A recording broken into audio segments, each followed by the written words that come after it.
नमस्कार।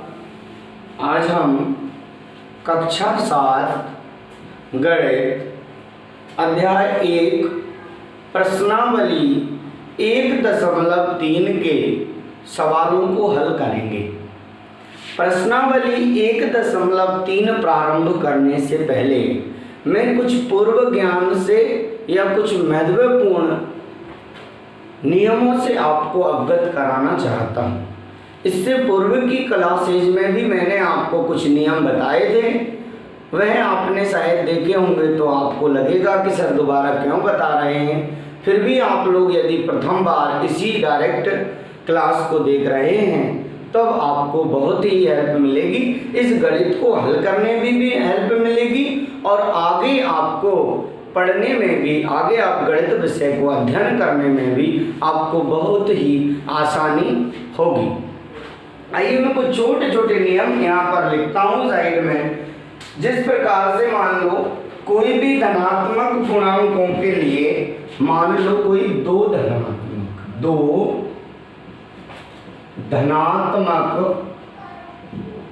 पूर्णांकों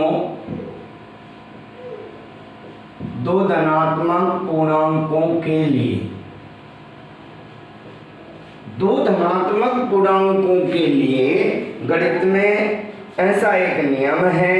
कैसा कि यदि a कोई संख्या है और गुणा करना है -b संख्या में, ठीक है, और -a की कोई संख्या है, गुणा करना है b में, ठीक, तब क्या होता है, तब माइनस बाहर आ जाता है और इन दोनों का गुणा हो जाता है।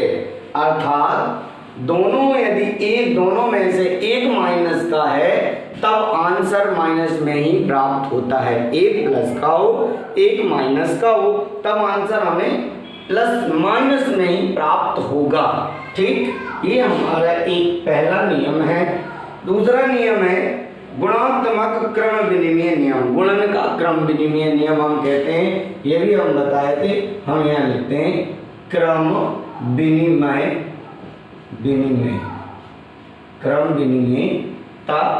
विनिमयता गुणन में होती है। a का गुणा हम b में करें और b का गुणा हम a में करें, तब भी दोनों का मान हर हमेशा बराबर आएगा। ये क्रम विनिमयता का नियम कहता है। अब प्लस में भी होता है, a का हम b में प्लस करें और b को हम a में प्लस करें, तब भी आंसर हमारा एक सा आता है। ये क्रम विनिमयता कम्यूटेटिव लॉ का पालन करता है।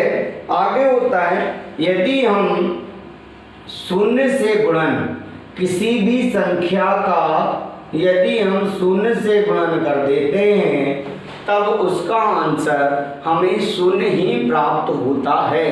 किसी भी संख्या का यदि हम शून्य से गुणा कर दें या शून्य में किसी संख्या का गुणा कर दें तब हमें शून्य ही प्राप्त होगा।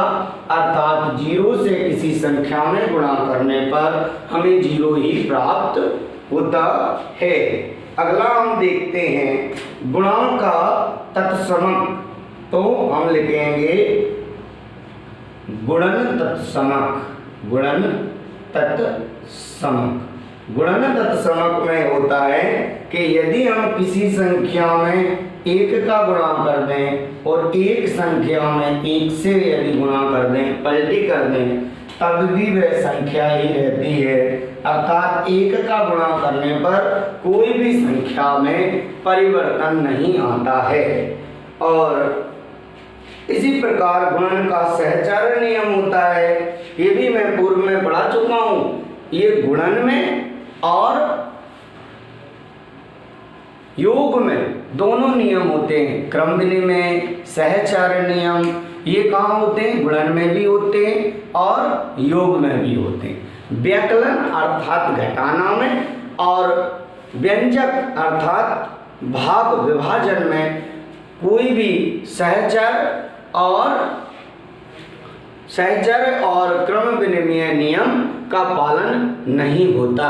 विभाजन में और व्यकलन अर्थात घटाना और भाग में नहीं होता। गुणा में और योग में अर्थात जोड़ने में सहचार और क्रम विनिमय नियम का पालन होता है। अब हम देखते हैं, देखो गुणन सहचार, और मैं आपको बता देता हूं गुणन सहचार। गुणन सहचार में आपको क्या करना पड़ेगा, देखिएगा गुणन सहचार में आपको गुणन सहचार इस प्रकार का होता है कि ए गुणा बी, यदि इन दोनों का गुणा हम सी में कर दें और ए को बाहर छोड़ दें और बी और सी का पहले गुणा कर दें, तब भी इन दोनों का मान हमेशा बराबर आएगा। इस प्रकार से ये कौन सा नियम हुआ, ये गुणन सहचर का नियम हुआ। यह नियम आप बहुत अच्छे से नोट कर लें और अपने दिमाग में ऐड कर दें, क्योंकि इनकी आवश्यकता गणित में बहुत ज़्यादा पड़ेगी। ठीक है, आइए अब हम 1.3 प्रश्नावली 1.3 के कुछ प्रश्नों को हल करते हैं। कुछ सेम जो प्रश्न हैं उनमें से मैं एक एक हल कराऊंगा और बाकी आप लोग हल करेंगे। इस प्रकार से देखिए 1.3 प्रश्नावली NCERT हिंदी माध्यम गणित कक्षा 7 से हम पढ़ रहे हैं। इसमें प्रश्नावली 1.3 प्रश्न क्रमांक 1 है जो आपके सामने दिखाई दे रहा है। अब मैं इसको हल करना आपको बताता हूँ। प्रश्नावली 1.3 निम्नलिखित गुणनफलों को ज्ञात कीजिए। जैसे मैंने पहला नंबर का सवाल लिखा, पहला नंबर के सवाल में पहले में ए नंबर का सवाल है, उसमें लिखा है 3 गुणा -1।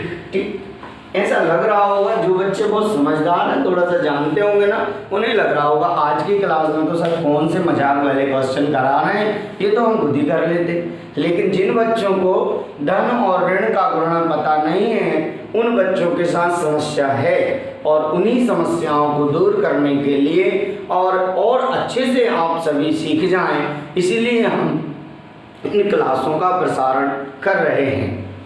पहला नियम कहता है कि किसी संख्या में यदि ऋणात्मक संख्या का गुणा कर दिया जाए तो आंसर ऋणात्मक प्राप्त होता है। इसमें हमें ये तो पक्का पता चल गया, क्या पता चल गया कि इसका जो आंसर आने वाला है वो माइनस में आने वाला है। ठीक, ओके, क्योंकि ये प्लस का है, ये माइनस का है। अच्छा, 1 का 3 में जब गुणा करेंगे तो आंसर कितना होगा, 1 तिया 3, 1 का बढ़ा तो उतने बार पढ़ो उतना होता है। चलिएगा, ये 3 हो गया, यही हमारा उत्तर हो गया। कितना अच्छा है। अब इसका जो बी पार्ट है, बी भाग है, वो दिया है -1 गुणा 225, जिसे आप स्वयं हल कर लेंगे। ठीक है, अब मैं इसका सी का पार्ट आपको कराता हूँ। ए मैंने करा दिया, बी आप स्वयं हल करेंगे, स्वयं हल करेंगे। ठीक है, चलिए इसका सी वाला भाग मैं आपको लिखता हूँ। सी वाला भाग लिखा है -21 गुणित -30। अब हमें ये बताना है कि यदि दोनों माइनस में हैं, यदि दोनों माइनस में हैं तब क्या होगा, तब माइनस और माइनस प्लस होता है, अर्थात माइनस नहीं लगाया जाता गुणा में। ठीक है ना, ठीक है। यदि ऐसा होगा -a गुणित -b बराबर ab, ये गणित का नियम होता है। ठीक, अब हम क्या करेंगे, इसको हल करेंगे। माइनस और माइनस तो प्लस हो गया। अब आपको क्या करना है, ये माइनस कट गया या प्लस हो गया। अब आपको 21 को गुणा करना है 30 में। ठीक, कैसे करोगे गुणा, 0 का करोगे 0 0, 1 गुणा लगाते हैं, फिर 3 का 1 में करोगे 3, 3 का 2 में करोगे 6, इसको ऐसे 0 3 6, इस प्रकार से हमारा प्लस में 630 उत्तर आ जाएगा। ठीक है। ठीक इसी प्रकार से आपका डी क्रमांक का इसका जो आगे का डी नंबर का सवाल है वह भी आप सॉल्व कर लेंगे, क्योंकि उसमें है -316 गुणित -1, माइनस और माइनस प्लस हो जाएगा और 306 आपका 316 आपका आंसर आ जाएगा। अब मैं आपको ई क्रमांक का सवाल हल कराता हूँ। कौन सा? ई क्रमांक का प्रश्न 1 का ई। चलिएगा अब हम प्रश्न 1 का ई करेंगे। आपने ये नोट कर लिया होगा, ठीक है। इसको हटा दें आप, ठीक है। अभी थोड़ा सा और लिखा रहने दीजिएगा। अब ई क्रमांक है, जैसे कि प्रश्न 1 का ई प्रश्न है, इसमें दिया है इन्होंने -15 गुणा 0 गुणा -18, ठीक। -15 गुणा 0 गुणा -18। अब ये नियम क्या कहता है? शून्य का किसी भी संख्या में यदि गुणन कर दिया तो सारा का सारा आंसर क्या हो जाएगा? शून्य हो जाएगा। तब खेल तमाशा खत्म हो गया। अब हमें क्या करना है? हल बराबर एक बार चाहो तो लिख लो, नहीं तो 0 का 15 में गुणा करेंगे तब भी 0 और इसका इसमें गुणा करेंगे तब भी 0, तो 0 हमारा उत्तर हो जाएगा। कितना बढ़िया है। चलिए अब इसमें दिया है f, ये मैंने करा दिया। f आपका है, चलिए मैं f करा देता हूँ या g करा देता हूँ। f या g में आपका ये कंप्लीट हो जाएगा। चलिएगा अब मैं आपको f का सवाल हल कराता हूँ। प्रश्न क्रमांक ई के बाद हम इसका f हल करते हैं। अब इसको हम पूरे को रफ करेंगे और एक साथ 2-3 सवालों को इस पर लिख देंगे, जिससे आपको आसानी से समझ में आ पाए सारी चीज, सारे सवाल।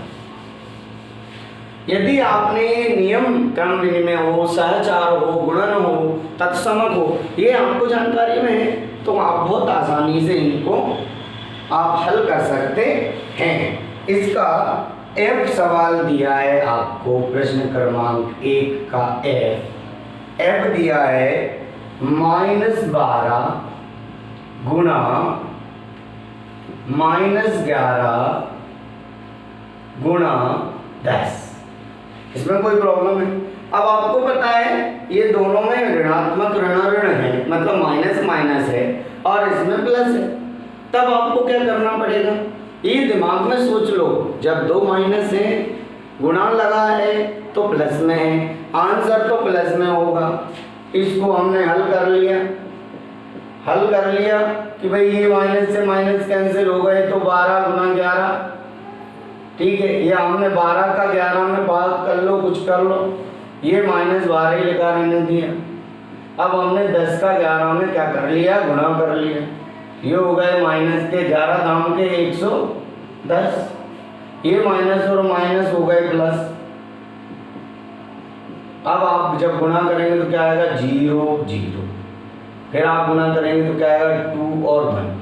फिर आप एक बार और जब गुणा करेंगे तो क्या आएगा?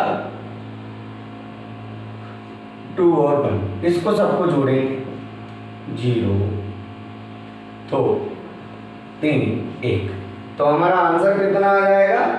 हमारा आंसर आ जाएगा 1320। हमारा आंसर कितना आ जाएगा? 1320। इस प्रकार से आप इसके बाकी सभी सवाल हल कर लेंगे। एक बार पुनः आप समझ लीजिएगा, यदि एक संख्या माइनस की है, गुणा करना है, दूसरी संख्या भी माइनस की है, तो आंसर जो आएगा वो हमारा प्लस में आएगा, ठीक।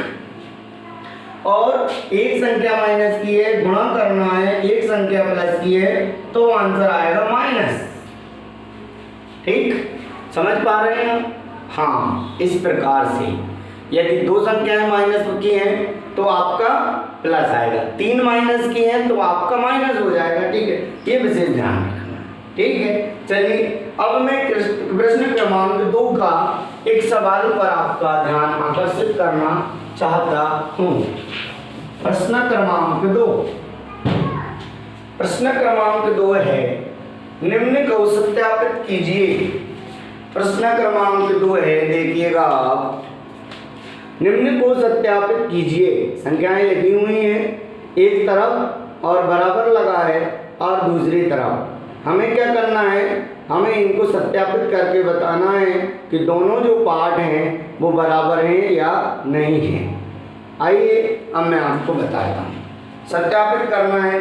2 का पहला लिखा मैंने, आपको पहला लिखा है 18 गुणा ब्रैकेट 7 प्लस माइनस 3 ब्रैकेट 1 बराबर ब्रैकेट 18 गुणे 7 प्लस 18 गुणा माइनस 3। ठीक है, कोई परेशानी? इसको हमें बराबर बताना। तो सबसे पहले जब भी ब्रैकेट लगा हुए हों कहीं भी, तब आप ध्यान ये रखना है, हमें कौन सा सॉल्व करना है, पहले ब्रैकेट वाले को सॉल्व करना है, उसको ब्रैकेट से बाहर निकालना है। अब इनको ब्रैकेट से बाहर कैसे निकालेंगे, इनको ब्रैकेट से बाहर ऐसे निकालेंगे। देखो 18 ऐसे लेके रहने दीजिए, आप ब्रैकेट लगा रहने दीजिए, 7 भी ऐसे लगे रहने दीजिए। अब सबसे पहले छोटे वाले ब्रैकेट को हटाएंगे। ये -3 है, ये प्लस है, तो ये हो जाएगा माइनस और प्लस क्या होता है, माइनस होता है, और 3 ये ब्रैकेट लगा है, बराबर में हल कर लो। ब्रैकेट में ये दोनों गुणा कर लो। 18 सत्ते कितने होते हैं? आप पहाड़े सभी बच्चे जो भी गणित कर रहे हैं, कोई भी आप देख रहे हैं, 20 तक पहाड़े आपको ओरल होना चाहिए, तभी आप थोड़ा आगे कुछ कर पाएंगे। ठीक है ना? हाँ, तो 18 का जब हम पहाड़ा पढ़ते हैं, काय में पढ़ेंगे, 7 में पढ़ेंगे। तो 18 सत्ते होता है कितना, 126। कितना होता है, 126 लिख दिया। ठीक, ब्रैकेट भले ही हटा दिया। अब गुना प्लस लगा है बीच में, ठीक, इनका गुणा कर लिया। अब चूंकि माइनस है, 18 दिया कितना होगा, 54, तो ये हो गया माइनस का 54। ठीक है, एक ब्रैकेट तो हट गया। अब दूसरा हटाने चलते हैं। 18 गुणे 7 में से 3 माइनस होगा तो कितना बचेगा, 4, ये लिख दिया, बराबर 126। ये प्लस और ये माइनस तो हो जाएगा माइनस, तो 54। 18 का गुणा 4 में करेंगे या 4 का गुणा 18 में करेंगे, कितना आएगा, 72। अच्छा, अब 126 में से 54 को घटाओ। 126 में से 54 को जब घटाते हैं तब कितना बचता है, बताओ, तब भी 72 बचता है। इस प्रकार से ये सत्यता की जांच हमारी हो गई। आप समझ पा रहे हैं? इस प्रकार से हमारी सत्यता की जांच हो गई।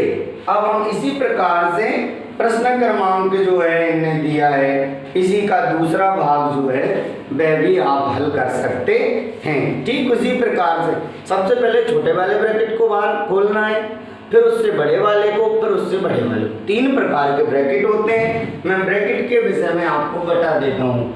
ब्रैकेट को हिंदी में कहते हैं कोष्टक। क्या कहते हैं, कोष्टक कहते हैं ब्रैकेट को हम। और इस प्रकार से हम, कोष्टक होता है एक, ये वाला जो कोष्टक है ये सबसे बड़ा कोष्टक होता है। कौन सा होता है, बड़ा। ठीक, ये जो है इस प्रकार का, ये दूसरा होता है, इसको हम बोलते हैं मंझला कोष्टक। ठीक, और ये जो होता है ये छोटा कोष्टक। इनका विशेष ध्यान रखना। सबसे पहले कौन सा खुलता है, सबसे पहले छोटा वाला कोष्टक, फिर मंझला वाला, फिर बड़ा वाला। ठीक, इस प्रकार से आप ये सारे सवाल हल कर सकते हैं। इस प्रकार से आप सारे सवाल हल कर सकते हैं। अब आगे के सवालों को हम आगे की कक्षा में हल करेंगे। धन्यवाद।